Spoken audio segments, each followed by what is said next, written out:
We're down about 80%. We got it. It's coming out of number 2. And you open that up. That bucket is sitting lower than all the rest of them, which it shouldn't, because it should all be off of tension now, at least from the cam. And if you look down here, I got a valve that's cracked open. And this valve might even be bent, now that I think about it. If I'm doing a new head, I'm probably going to go ahead and do new springs retainers as well. I don't know about going full on camshafts just yet, but I'll definitely put the hardware in there.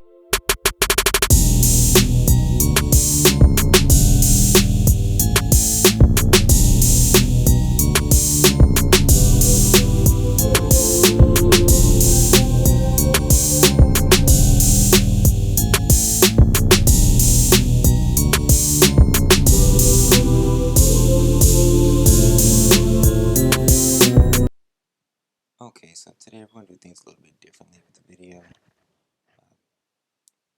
Due to some background noise, there were some things that I just couldn't record.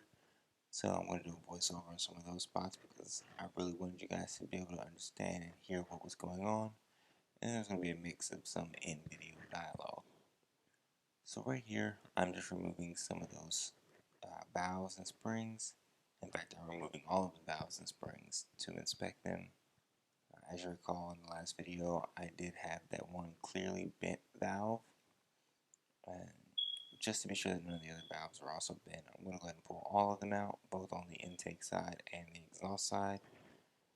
Here I'm just using a simple valve spring compressor, probably got this off of Amazon, and then a Harbor Freight magnet. Now, as you can see, I'm doing this on my dining room table. No fancy tools or anything, it's a pretty straightforward job. You just place the valve spring compressor, one side on the valve face, the other side on the retainer, and press down. Use your magnet to pull the locks out, and then release the tension on the spring, and everything comes out. It does get a bit tedious, but it's nothing too complicated at all. So I've got all the intake valves out. They're lined up here. Notice I had a crack in one of the valve guides, so that's going to get replaced. Also, I noticed that I had the 2 bent valves, or what appear to be bent valves. One of them is definitely bent, and here's a straight valve just for comparison. You can kind of see the angle and how it's leaning off to one side, especially as I rotate it over, and it will really highlight the fact of just how bent it is. So we know for sure that we have at least 2 of these bent valves, and it's fine. I'm just going to replace them. Here's a quick test just to confirm. We have a straight valve here, and a simple drill spins, doesn't wobble too much. Now we're going to put that really bent valve that we had in here and show what it looks like. And you can see it's wobbling quite hard. So we know that one was bent. Now here's one that was, it appeared straight on visual inspection, but as we put it in the drill, spin it, and test it, you can see that it's wobbling pretty good, especially if it's slow the speed down. So that was one that I thought was straight, but it turns out that it is bent. 2 bent valves, all in the same cylinder. All in all, not too bad. I am going to go ahead and finish taking out the exhaust side, even though I didn't see any problems with them. Just because, like I said, I'm going to go ahead and upgrade the springs and retainers so that we're ready when it's time to jump cams to a bigger cam. So, you guys see what the process looks like, so I won't show you that again. So once it's all out, that'll be it. Next up, we take it to the machine shop, getting the clearances verified, and then seeing what they say. Alright guys, so as you can tell by the thumbnail and the title of the video, it's time to start putting the 2JZ head back together. I finally got the head back from the machine shop, so now that that's here, it's time to start throwing things back together on it. But since we have the head already off and already disassembled, it's the perfect time to go over a few upgrades. Alright, so for starters, we have a new wide scope head gasket. This is a 1.3 mil head gasket for the 2JZ GTE. Even though our engine's a GE, I'm trying to get it as close to the GTE as possible. I've already got the pistons, rods, crank, all that for the GTE. So this is going to drop in just fine. What it's going to do is it's going to give us the same compression ratio as the GTE has, which should work out great for a turbo motor, considering that the GTE came from the factory turbo, of course. So this will go good. This is going to replace the old one. Again, Wiseco brand. Multi-layer steel. Seems pretty solid, and we'll look at it again once we get it open. And of course, we're going to need new valve seals, and that's what we have here. GSC valve seals. GSC also is the brand we went through for the guides. Usually I don't like mixing brands too much. I've been trying to get away from that as I'm learning how to do this thing. But for the price, really couldn't beat it. And GSC's well-known name in the industry.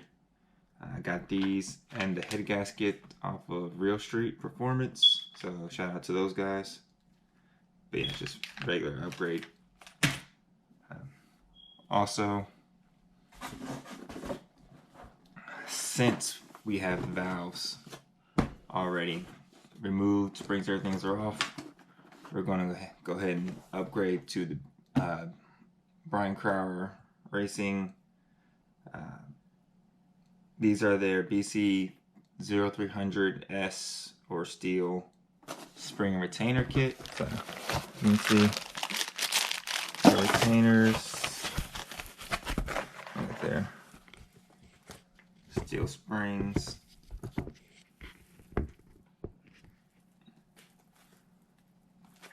Basically, that's the this is the kit that BC recommends to go with their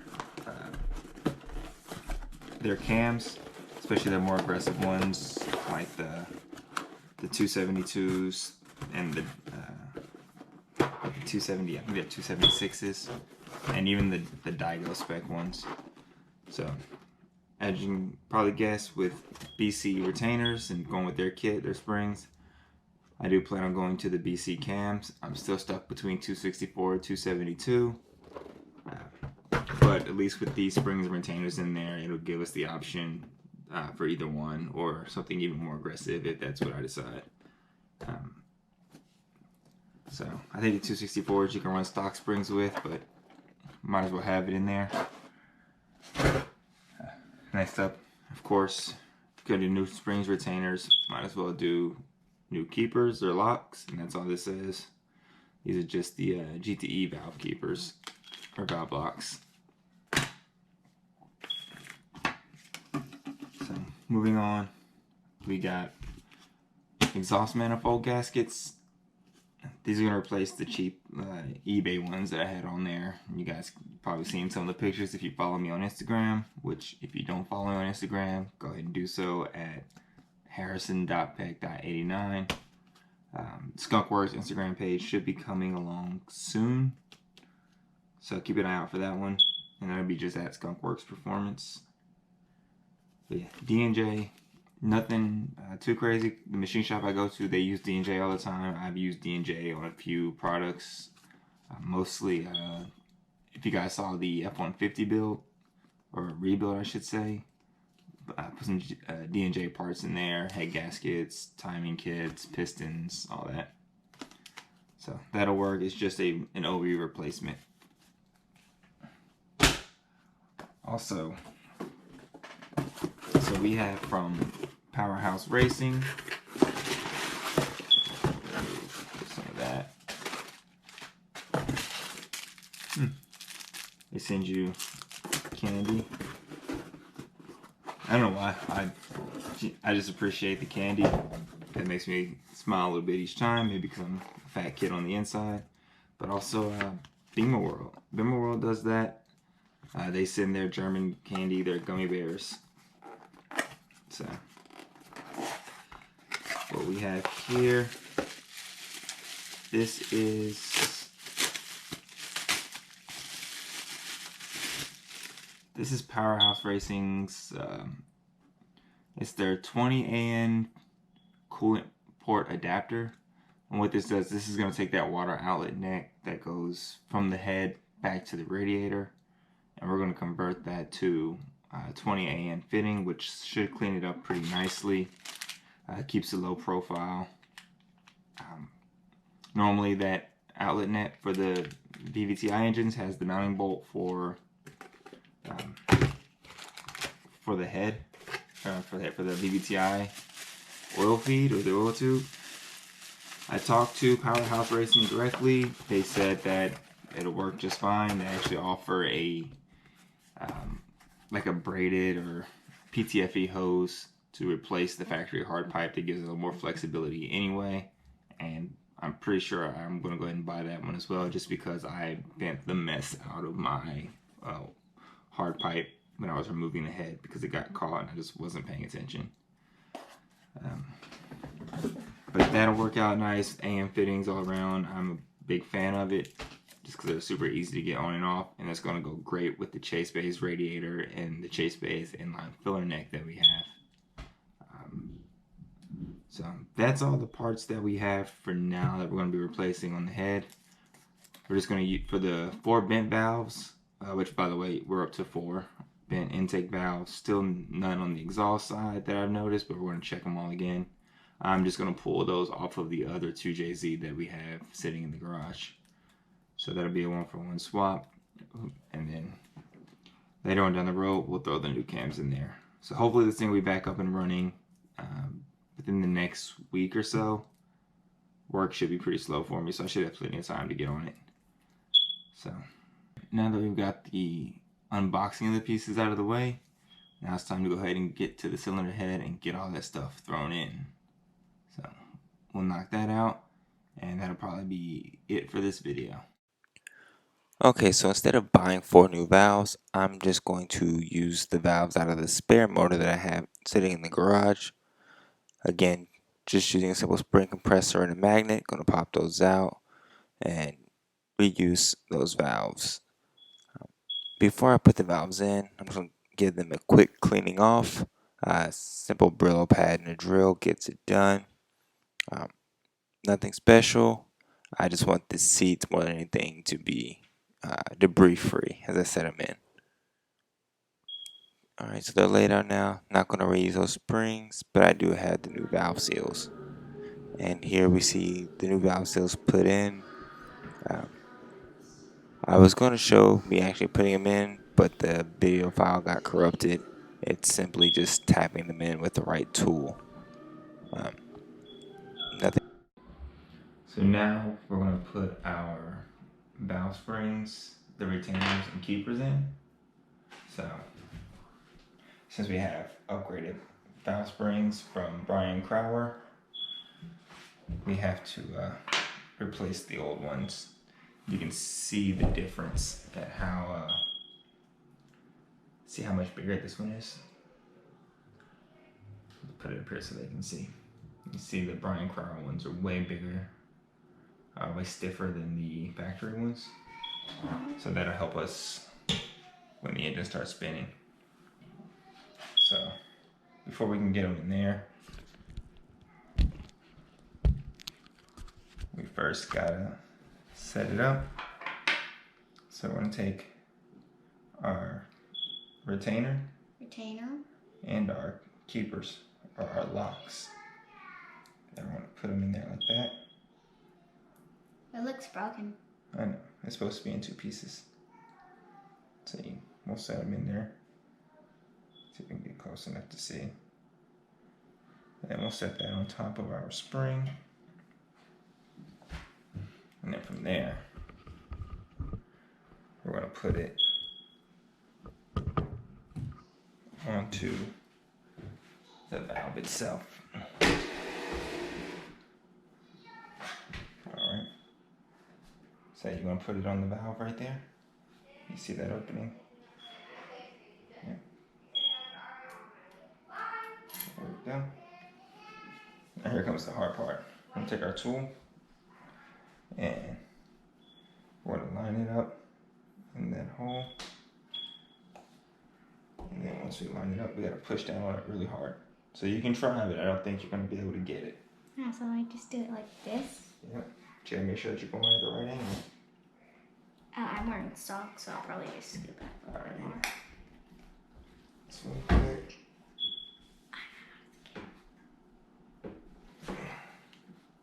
No, didn't get it that time. It's really hard to do. Yeah. Here, So you'll probably have to try to do it. You'll probably have to try to do it a few times. Let's put this over here so we can. Okay, so now I've got my little helpers here with me getting all of these new springs and retainers set up for me. Yeah, this was actually a bit of a chore trying to put these new springs in. Having the right tool absolutely helps, go figure. But even with this tool, it was still a bit of a chore getting them in. There's a lot of making sure that the towel underneath is in the right position, and then just trying to get enough force on those upgraded springs. And for the ones I couldn't push in, I just pulled out a hammer, knocked them in. But eventually it all worked out. Alright, kids are all in bed. Finally get the exhaust side done. Alright, so for the last one, I'll kind of walk you guys through it again. First, we're going to take our towel, our shop towel, we're going to put it underneath our valve that we're trying to put the spring on. And then once we get the towel under there, you should be able to press on it and it not, no movement on it. Alright, so once we got it set, no movement, this will still got a little bit of play, so we'll kind of readjust our towel, make sure it's directly under.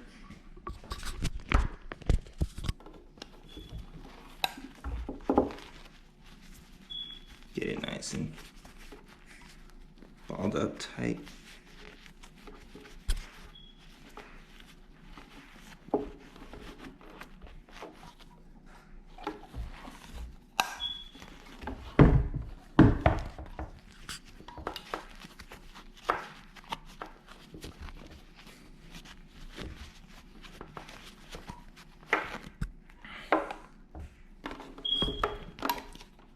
And you really got to get it behind the valve at the angle that the valve's going at. So now we got it nice and tight. Right here we got our retainer with the keepers already in there.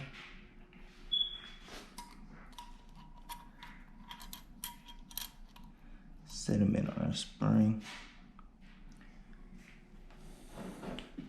And then from there, we'll take our tool, put it in the hole. Now it's important to make sure that you're going at the same angle that the valves go in. So you see that I'm not going straight in on it. I'm going in at the angle to match the angle that the valve's at. And then from there, you just push down until it clicks. And then they should seat in, just like the rest of them.